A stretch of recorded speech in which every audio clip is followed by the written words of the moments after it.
sa kanila. Ito, pinagmalaki niya pa yung tax niya. Pinagmalaki pa ni Abante. Pustahan tayo, paglabasan tayo ng tax, mas malaking binabayaran ko. Abay, dapat lang. Sa dami ng possession mo. O, di ba, nasa picture naman yan. Pinagmalaki mo pa sa social media yan. Naturalmente, mas malaki yan dapat mong bayaran. Pero ito ang pinagkaiba natin. Ikaw, nagbabayad ng tax, hindi napupunta sa amin. Kami nagbabayad ng tax, napupunta sa inyo. Yun ang pinagkaiba. So you are accountable to us, not the other way around. Huwag tayong maglokohan. Ano tayo, nananarantado ng mga Pilipino? Yung tax namin, kaming lahat ng Pilipino na nagbabayad ng tax, sa nino napupunta yan? Sa public official, sa mga projects. Ibig sabihin, bilang public government official, ikaw ay accountable sa amin. Lahat ng dapat nyong ginagastos ay makita namin dahil kami, yung tax namin na pinaghihirapan namin, napupunta sa inyong lahat. Pero yung tax ninyo, hindi namin ginagalaw yun. Walang nising kung napupunta sa amin. Kaya wala kang karapatan na sasabihin mo sa amin, kami din nagbabayad ng tax. Hindi ganun. Hindi mo magets ang logic nun. Hindi mo magets ang logic pag kami humihirit na kami nagbabayad ng tax. Ibang usapan yun, kapatid. Alam mo, ngayong araw na to makakatikim ka sa akin. Hindi ako, maniwala ka sa akin. Bishop. Wag na natin tawagin congressman ito. Bishop na lang. Because congressman is a job. Okay? Congressman is a career. But being a bishop is your calling. That's who you are. At alam mo yan. Kung ikaw ay tunay na Christian, alam mo yan sa puso mo. Yung pagiging congressman mo, calling mo lang, ano mo lang yan, trabaho mo lang sa lupa yan. But being a bishop, brother in Christ, it means so much. That is you. Yan ang purpose mo sa buhay. Being a bishop. Now I will rebuke you. Makinig ka ng mabuti. Panoorin natin muna itong video na kung saan nagmalabis sa tingin ko si Bishop Abante. Sir, hindi naman po kayo yung sinasabihan ko ng tanga, Mr. Chair. Kaya tinatanong kita, Mr. Chair. Of distributing the Chair, tinatanong kita kung saan mo kinuha ito. Sa news mo lang pala kinuha eh. Wala kang documents. You cannot even tell me if you're telling facts or truth. Sir, nasa news po kasi na mag-uutang tayo. My goodness, ibig mo sabihin, you're going to base your statement, tanga ang gobyerno, sa news na nabasa mo, Mr. Chair, and then you're telling me you're a journalist, and you're telling me that you're speaking the truth? Mr. Chair, respectfully po, those are my feelings. Kasi, binamigay natin yung... Sandali. Punahin muna natin yung mali mong pananaw sa pagiging reaction. So, ibig mo bang sabihin, yung mga sinasabi ng media, dahil sinasabi mo, yung iyong pagsasabi ng ganito ay based lamang sa media? So are you telling us now that this fucking media are all biased? That this fucking media are all fake news? Yun po ba ang sinasabi ninyo? Kasi parang tinatabla ninyo yung opinion ni Madam Crisette dahil lang galing sa media? So dapat kami mismo may hawak ng dokumento o ebidensya? We are just reacting. Kailan pa naging batas sa Pilipinas ang mag-react ka ng masama sa media? Kailan pa naging illegal? Sir, tanungin ko kayo, sa anong konstitusyon yan? Saang article yan? Na bawal ka magbigay ng opinion mo kung ang opinion mo ay nanggagaling lamang sa media. Saan yun? Pakita nyo sa akin. Pag meron kayo may pakita, susunod kami lahat. Magsosorry kami. Saan yan sa ating batas? Sige nga ho, sir. Again hindi ho siya nagbibigay ng news. Si Ma'am Crisette, she's not giving news. She's just giving her opinion doon sa news na lumabas. And that is not wrong. Opinion will never go wrong. Dahil opinion nga niya yun eh. Ngayon, kung sa tingin mo mali sa'yo, tama kay Crisette, wala kang magagawa doon. Opinion niya yun eh. Huwag mong pakialaman. Huwag mong sakalin ang kanyang opinion. As a matter of fact, it is protected by our Constitution, Bill of Rights. Pwede kang maglabas ng hinaing mo, freedom of speech, as long as you are not yung opinion mo ay hindi libelous o kaya nagde-defame ng tao. Pero kung sasabihin mo lang na ito opinion ko, sa tingin ko tanga ang gobyerno dahil ganito ang ginawa nila, ito yung nakita mo yung news. There's nothing wrong with that. Kasi kung may problema at may mali talaga doon, why don't you just sue her? Sue her. O ito, nasaktan ako, kaya magdedemanda ako. Hindi nga niya pinangalanan who's the government eh. Ikaw naman, react ka ng react. Ano to? Guilty? Therefore, if that's your feeling, Mr. Chair, I demand that you apologize to this committee. I will apologize, Mr. Chair, for my bad words or for... I apologize for my bad words, sir. I Mr. apologize for saying the word tanga in my post. Ha? Yung audience niya, mga tanga eh. Yun na pinapalagay mo. Hindi ang gobyerno.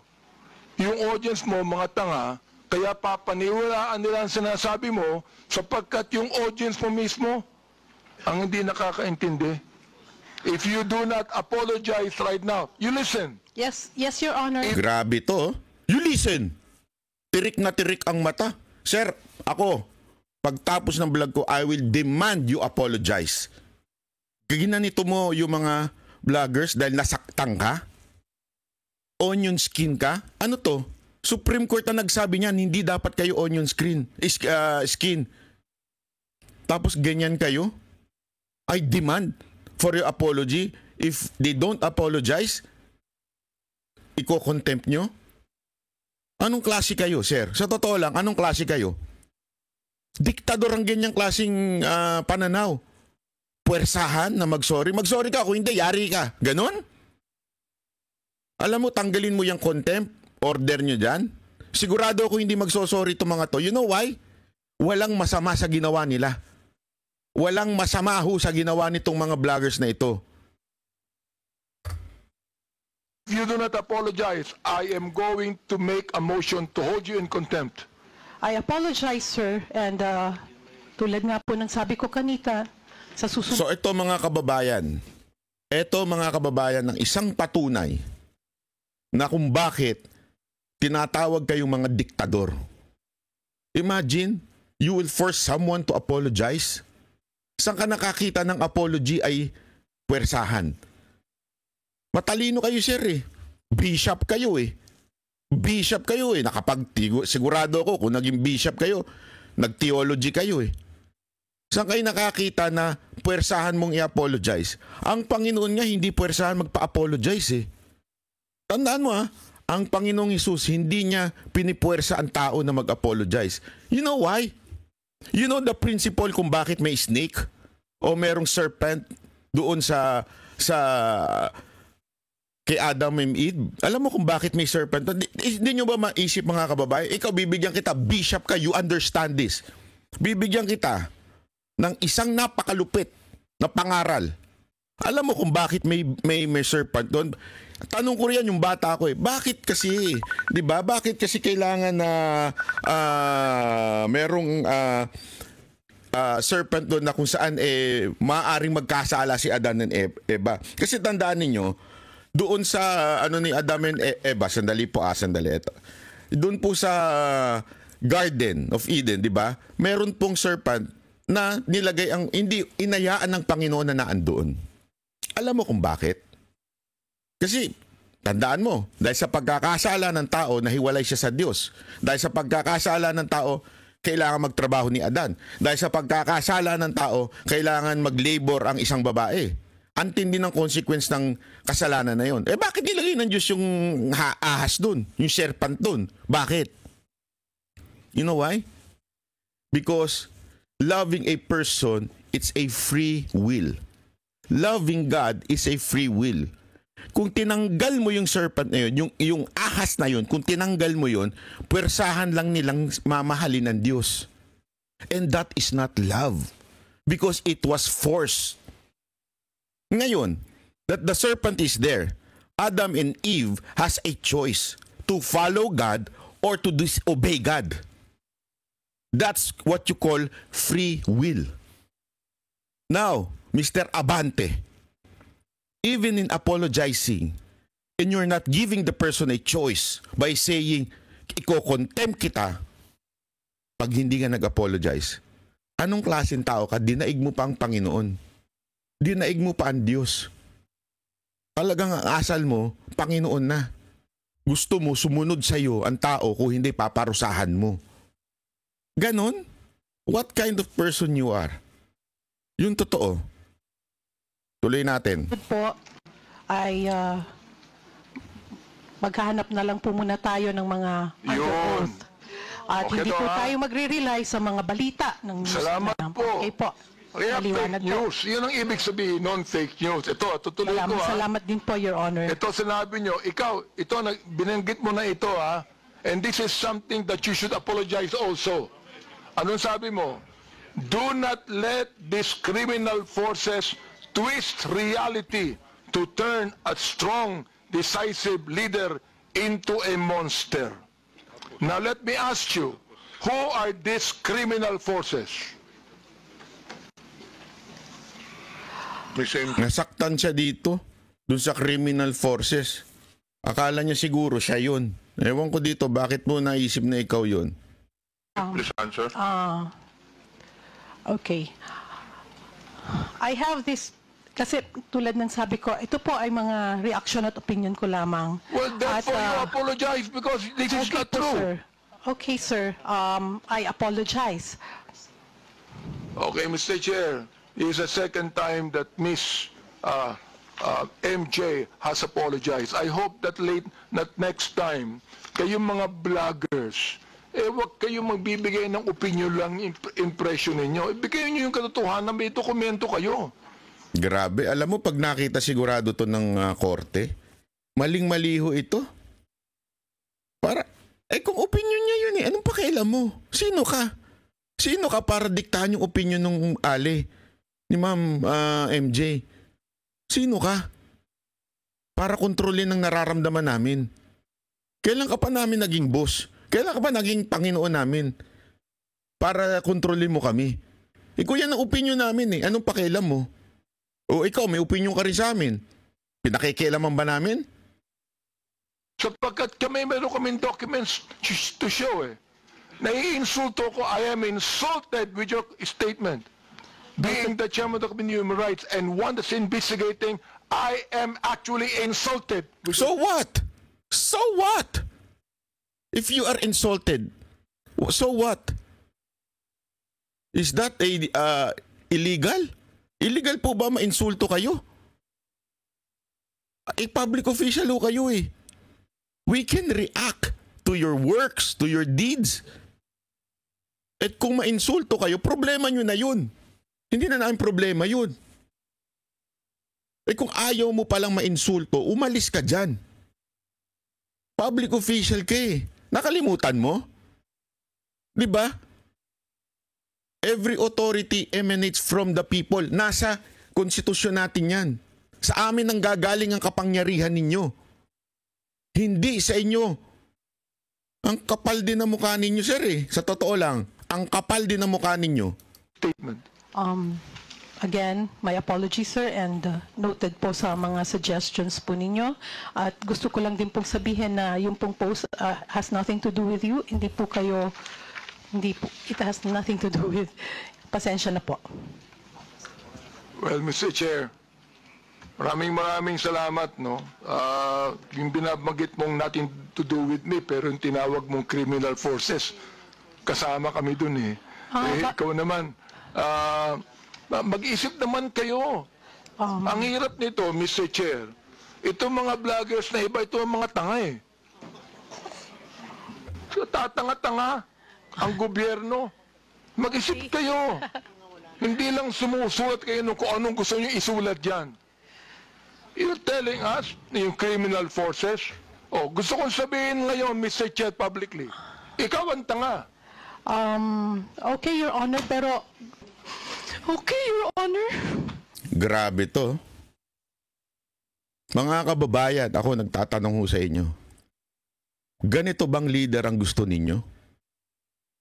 Ganito bang leader? Kung kami man ako wala ako sinasabi, pero Kung sila man, itong mga vloggers ito, sinabihan kayong sa tingin namin, tanga kayo. Kunwari lang, assuming na sinabi talaga nila yan, I do not know. Hindi ko nababasa yung mga post nila. What's wrong with that, sir? Una-una, eto basahin ko lang sa'yo. Article 2, Section 1 ng Philippine Constitution. Eto Section 1. The Philippines is a democratic and republican state. Doon pa lang, sapul ka na, sir. Democratic. Pangalawa, sovereignty resides in the people and all government authority emanates from them. Doon pa lang ho, nakakalimutan nyo ata ang kapangyarihan ninyo. Nanggagaling, sovereignty resides in the people. In the people ho, Article 2, Section 1. Kaya kung masabihin man namin na sa tingin namin ang tanga ng inyong mga desisyon sa buhay, ang tanga ng desisyon nyo pagdating sa pagtatrabaho, dahil you are our public servant, alalay namin kayo, alipin namin kayo. Yun ang tunay na description nyo. Hindi kayo ang boss namin. Nakalimutan mo ba yan, sir? Patalino ka, sir Bishop ka Bakit mo nakalimutan yan? Mr. Abante, bakit? Are you going to force us to respect you? Saan yan? Saang batas po yan? Saang batas po yan, sir? Cite to me laws na kailangan hindi kami magkomento ng masama sa inyo. Cite to me laws na hindi namin kayong pwedeng sabihan.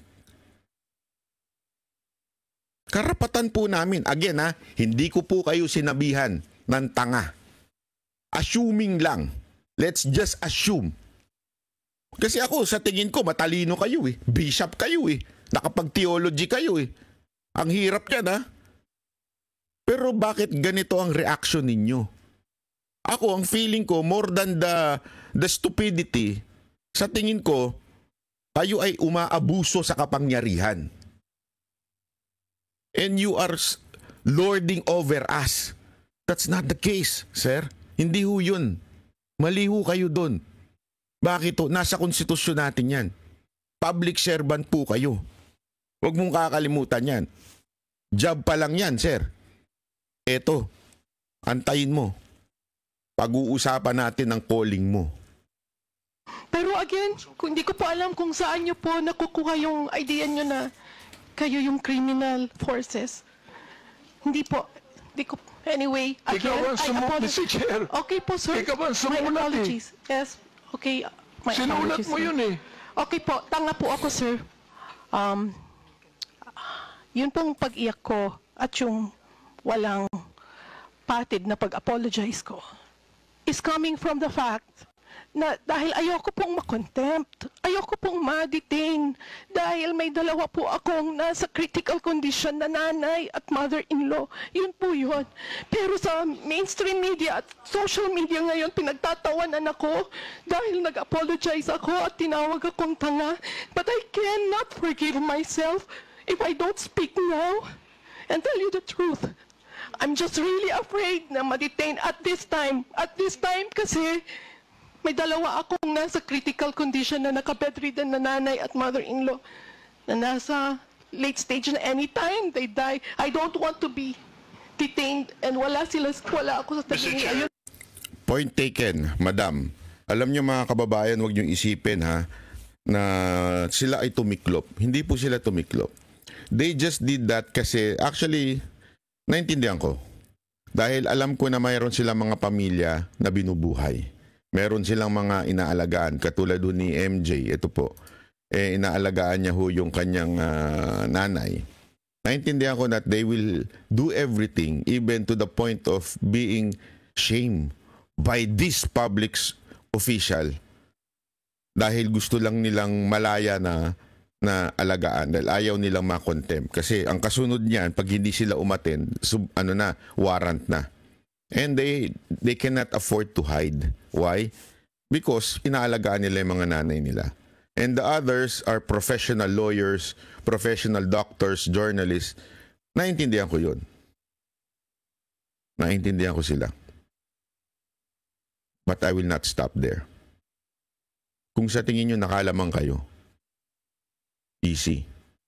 Sa inyo ang mundo ngayon, pero tandaan ninyo, Sir, Bishop, ginawa ng Panginoon ang mundo na bilog. Hindi nyo ba naisip yun? Bakit sa tingin ninyo ginawa ng Panginoon ang mundo na bilog? Ba't hindi na lang square? Kaya naman niyang gawing square yun eh. Ba't niya ginawang bilog? Alam mo bakit? Nagsasabi na ang mundo ay bilog, iikot yan. May mga panahon na ikaw ay makakaramdam ng tagumpay, makakaramdam na ikaw ay nasa ibabaw, pero darating panahon na nasa ilalim ka din.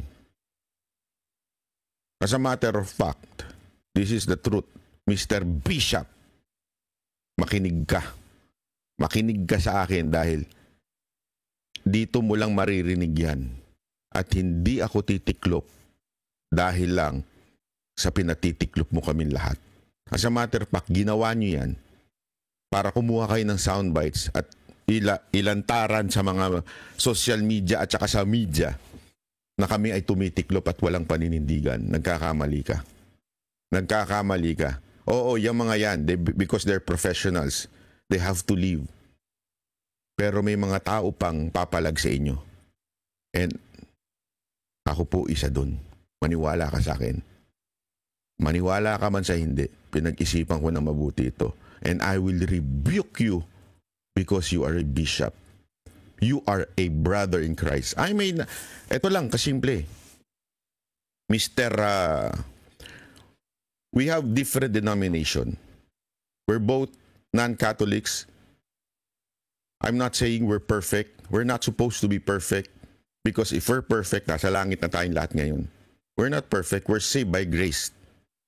We're sinners saved by grace. I understand that. I'm not perfect too. I have many flaws in my life. But I am just, quote-unquote, part of the congregation. But you are a bishop. You are a leader of a church. Meaning, much is expected from you. That's biblical. Basahan ko kayo ha. Baka akala ninyo nagbibiro ako dito ha.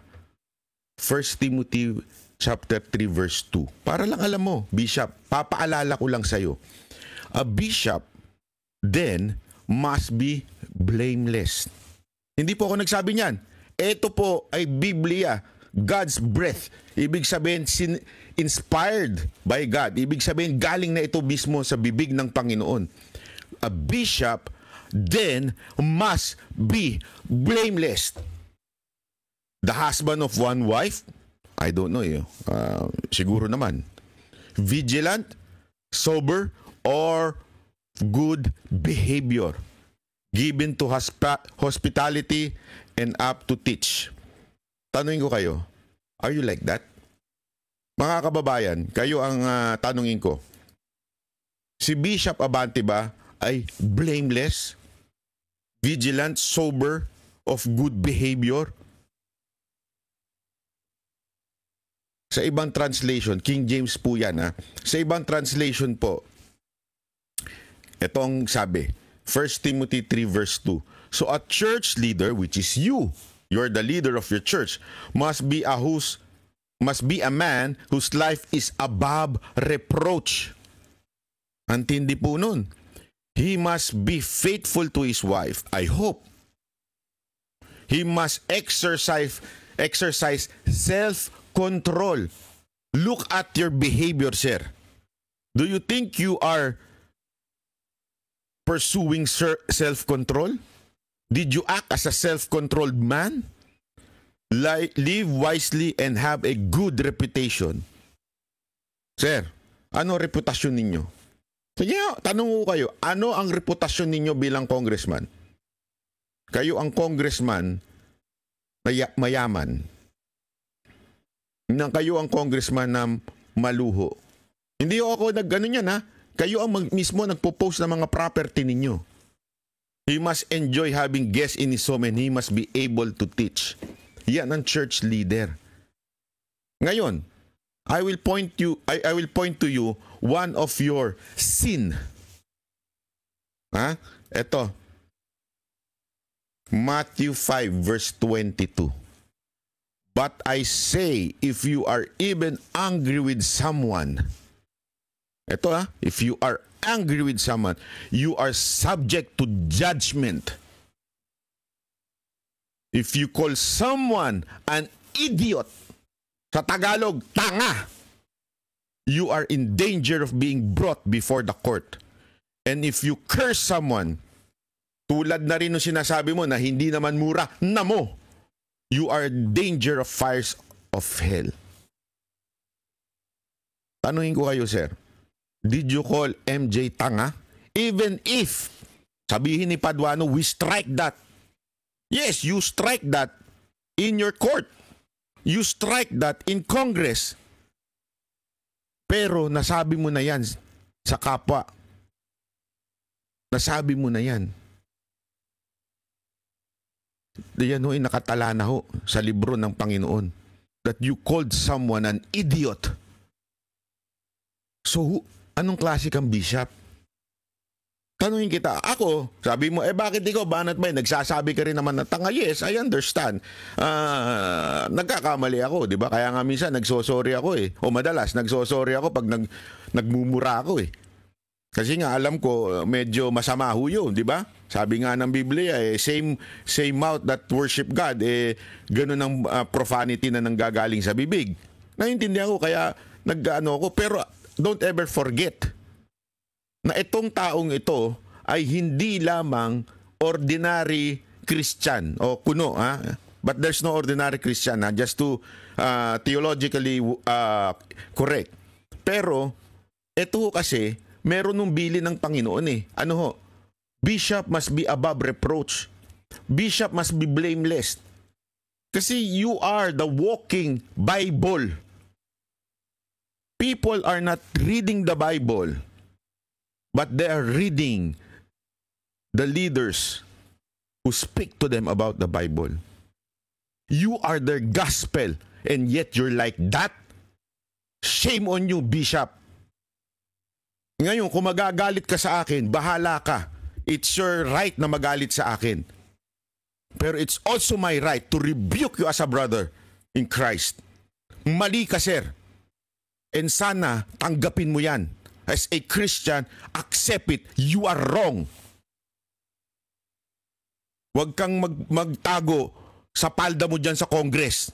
Ibig sabihin, hindi ko sinasabing ano siya, wala ko ini-imply na ano siya. Ibig ko sabihin, huwag kang magtago dyan sa loob ng Congress. Again, more than anything else, congressman is just your job. But your entire calling is a bishop, minister of the gospel of Christ. Ganyan ka? Ganyan ba ang pagtuturo mo sa... No wonder, ganyan kalaki yung congregation mo eh. Kasi ganyan ang asal mo. What kind of bishop are you? Yan ang tanong ko eh. Diba ho? Anong klase ka ang bishop? Hindi ho tama yan, sir. Sa totoo lang. Mag-repent ka. Not to me. Hindi ko hihingi ng apology mo. You repent to God. Kasi mali yan, sir. I rebuke you. Kaya nga, di ba, meron nga tayong sinasabi. Si Pablo, naintindihan niya yan eh. Si Pablo, naintindihan niya yan eh. Tandaan niyo ito sinabi kong kanina, yung 1 Timothy chapter 3 verse 2. Si Pablo ho yan, nagsasabi kay Timothy. Kasi si Pablo, nakulong siya eh. So binibilinan niya si Timothy na kanyang disciple doon sa church na pupuntahan nila na ito dapat ikaw, ganito ka dapat. Ikaw ang mag-set ng example. Beyond above reproach. Yun ang sinabi ni Pablo kay Timothy, bilin niya yun. Alam mo paano pambili ni Pablo? 1 Corinthians chapter 11 verse 1. Ano yun? Imitate me as I imitate Christ. Ganong katindi yun, Brad. Hindi idolism yan. Imitate me as I imitate Christ. Can you say that now? Can you say that now? Doon sa mga unbeliever? Imitate me. I say stupid to people. Hindi ho. Kayo ang nagiging stumbling block ng gospel. Mantakin mo isa kang bishop, tatawagin mo yung isang babae ng stupid. I know you're mad.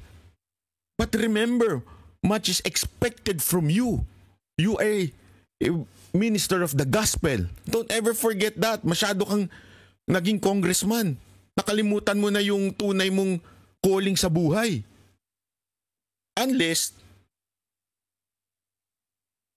mali yung paniniwala mo. Diba? Banat, ano yun? May demonyong bumubulong. Sabi ng demonyo, anong karapatan mo? Anong karapatan mo na i-rebuke si Abante? Alam mo, ang karapatan ko nasa Biblia din po, Galatians 6 verse 1. Sige.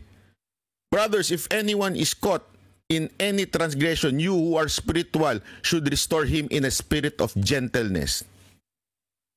No. Na una-una dito, if anyone, may sinabi ba ditong kailangan yung kalibel mo lang ang i-rebuke mo? Hindi oh. If anyone, when you say anyone, lahat ba? Lahat. Oh. Ngayon, sasabihin mo, oh, you are just rebuking si FJ. Ano sabi dito? If you rebuke a person as a bishop, as a minister of the gospel, dapat with gentleness, a spirit of gentleness. Nakalagay po dyan, Galatians 6 verse 1. Magbasa ka. Sir, nakakalimutan nyo na ata ang Biblia.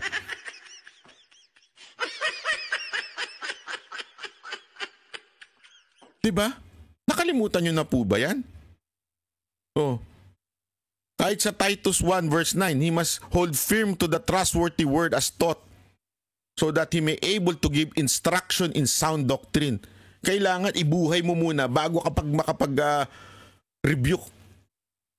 Di ba ho? He must hold firm to the trustworthy word. Kailangan nandito na sa puso mo yun. No. Eto ha, baka sabihin nung iba dyan hindi pa pwedeng i-rebuke. Alam nyo, basahin nyo Galatians 2 verse 11 to 14. Si Paul mismo ni-rebuke niya Peter publicly. When Peter was acting hypocritical. Ganun po. Kaya I'm rebuking Bishop Abante right now. You are no longer living your calling, sir, congressman, especially bishop. You have accountability not just to your boss in Congress, but your accountability first and foremost, because you are called to be the minister of the gospel, is kay God, kay Christ. Sir, pasensya na ha. Sorry. I will say sorry now because I hurt your feelings. Sorry na nanggagaling sa isang banat bay ang pagre-rebuke sa'yo bilang isang bishop. Pero sir, I cannot. Hindi ko kayang tiisin. Nakikita kayo ng ganyan. Dahil bishop pa naman kayo. As a matter of fact, I respected you before. Don't ever forget that. You are part of Yorme's team before. And I respected you so much because you are a bishop. Pero nung nakita ko to, nawala ako ng galang sa inyo, sir. Nawalan po ako talaga ng galang. Mahal ko kayo kaya ako ginagawa ito. Hindi ko to ginagawa dahil para lang ipahiya kayo. I'm doing this publicly because you committed the sin publicly. And now, I'm rebuking you publicly dahil public nyo ginawa yan. Sana you would repent to God, not to me. I will not ask for your apology. Kay God kayo mag-apologize. Mali, sir. And kung pwede, mag-apologize kayo dun sa babae. Nabastos nyo, sir. Dinurog nyo.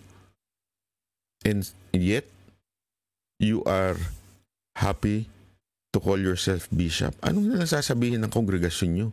Ay, ganito pala yung pastor namin. Ganito pala yung aming bishop. Sige nga ho, sir. Sige, sabihin nyo sa akin ngayon, with all honesty in your heart, tama yung ginawa ko. Ulitin ko uli. Sige nga, sir. When you pray, can you say that?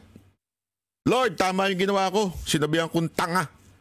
Yung isang, assuming na natin ha, Hindi siya pareho natin ng paniniwala.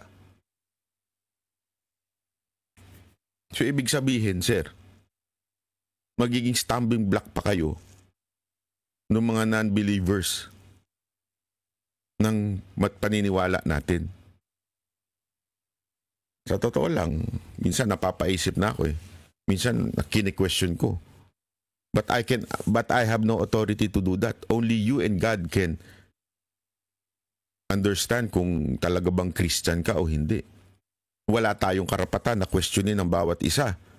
Kung isang tao ba'y mananampalataya o hindi. Kasi it's a relationship. It's between you and God. But sometimes napapaisip ako ng ganun. Pero binabawi ko naman sa isipan ko. Kaya sir, sana lang. Wag nang ganyan. Hindi tama yan eh. Aside from you are supposed to be a public servant of our country. Pero ganyan ang asal mo. So much more. Ikaw ay isang minister of the gospel. And you know that, sir. You know that. Alam mo sa puso mo yan. Wag mong sir, wag mong i-reject. Alam mo sa puso mo yan na nakadisappoint ka. Mantakin mo, kababaeng tao, umiiyak na, tawagin mo pang tanga. Okay lang sir kung sasabihin nila, kayo rin naman tumatawag. Ako, hindi ko siya tinawag pero kayo rin naman. As far as I remember, I cannot recall. Okay, kung meron man kayo nakitang video, siguro nakalimutan ko lang. Pero sa totoo lang, I cannot understand bakit ganun. Isa kang public official, sasabihan mo yung nagbibigay ng kapangyarihan sa'yo, ayon sa ating konstitusyon, ng tanga. Pati kayo mga vloggers, mga followers nyo, tanga. Sir, hindi lang isa lang ang sinabihan yung tanga. Pati yung mga mamamayang Pilipino, sinabihan yung tanga. Pati lahat na lang, nilahat yun na vloggers. Kung sabihin ko kaya kayong mga congressman ay magnanakaw, di ba magagalit ka? Kasi sabi nyo, wag nyo lahatin. Wag nyo i-generalize. Ikaw nga generalize mo na yung lahat kaming vloggers tanga. You want us na hindi i-generalize yung mga statement na mga congressman magnanakaw, mga congressman corrupt. Ayaw nyo yun, di ba? You don't like it. But you're doing it. Sinabihan mo mga vloggers tanga.